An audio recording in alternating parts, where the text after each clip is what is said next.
মহানগর জেলায় জেলায় মিছিল হচ্ছে।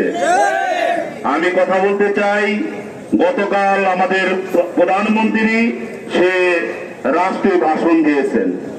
তার ভাষণে শুধু আমি যেটা উপলব্ধি করেছি, সেটা একজন আওয়ামী লীগের সভাপতি হিসেবে যেই কথা বলা দরকার সেই কথা বলেছে। একজন রাষ্ট্রীয় প্রধানমন্ত্রী হিসেবে যেই কথা বলা দরকার তা তিনি বলে নাই। যদি বলতো তাহলে ছাত্ররা আজকে ঠান্ডা হয়ে চুপ হয়ে যেত। সে উস্কানি দিয়েছেন। সে একটা কথা বলেছেন যে যেই ছাত্ররা মারা গেছে তাদের সমবেদনা জানাইছেন, ধন্যবাদ তাকে।